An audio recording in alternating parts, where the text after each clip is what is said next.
ચેટરિંગ વખતે ઉત્પન્ન થતા ઇલેક્ટ્રોમેગ્નેટિક ફોર્સ અને કરંટનો વેવ શેપ એટલે કે તરંગ આકાર કેવો છે તે સમજાવો. તો આકૃતિમાં દર્શાવ્યા પ્રમાણે જો તમે અહીંયા આગળ આકૃતિમાં એક વેવફોર્મ જોઈ શકો છો, જેની અંદરમાં આ એક આડી ત્રાસી લાઈન દેખાય છે જે એક્સ અક્ષને સમાંતર છે. આમાં એફ અને આર લખેલા છે, જેનો મતલબ થાય છે રિસ્ટ્રેનિંગ ફોર્સ, કે જે અવરોધક બળ છે જે સ્પ્રિંગ દ્વારા આપવામાં આવે છે અને એ હંમેશા ચોક્કસ મૂલ્યનું ને અચળ મૂલ્યનું છે, એટલે એક આડી લાઈનથી બતાવેલું છે. આપણે જે વાત કરી કે ઇલેક્ટ્રોમેગ્નેટિક ફોર્સ જે ઉત્પન્ન થાય છે એમાં બે અચળ પદ, એક અચળ પદ હતું અને બીજું એક વેરિયેબલ પદ હતું. તો જે અચળ પદ છે KIm²/2 એ આ રીતે ત્રાસી લાઈનથી અહીંયા બતાવેલું છે. આ કરંટનો વેવફોર્મ છે કે જે 50 હર્ટ્ઝની પાવર ફ્રીક્વન્સી પર આ જતી આપણે એક સાયકલ બતાવી છે. હવે અહીંયા આગળ જે વાય અક્ષ પર છે એમાં કરંટનું મૂલ્ય અને ફોર્સનું મૂલ્ય જે છે એ બતાવે છે.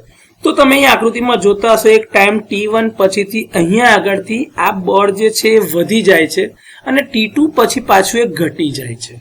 સિમિલરલી તમે જોતા હશો તો એ જ રીતે T3 પછી વધે છે અને T4 પછી એ ઘટી જાય છે. તો જ્યારે આ બળ વધી જાય છે ત્યારે એના કોન્ટેક્ટ ક્લોઝ થશે અને જ્યારે ઘટી જશે રિસ્ટ્રેનિંગ બળ કરતા ઇલેક્ટ્રોમેગ્નેટિક ફોર્સ જે છે આકર્ષણનું એ ઘટી જાય એટલે પાછા કોન્ટેક્ટ ઓપન થઈ જાય. ફરી T3 પર ક્લોઝ, T4 પર ઓપન, એવી જ રીતે continuously open close open close open close થયા કરે છે. આને જ આપણે કોન્ટેક્ટ્સનું ચેટરિંગ કહીએ છીએ. હવે આવા વારંવારના કોન્ટેક્ટ્સ ઓપન અને ક્લોઝ થવાના કારણે કોન્ટેક્ટ્સની ઉપર સ્પાર્કિંગ થાય છે, જેના કારણે કોન્ટેક્ટને નુકસાન થાય છે. સ્પાર્કિંગ થવાના કારણે કોન્ટેક્ટ ઘસાય પણ છે અને એની આજુબાજુ કાર્બન પણ જમા થાય છે.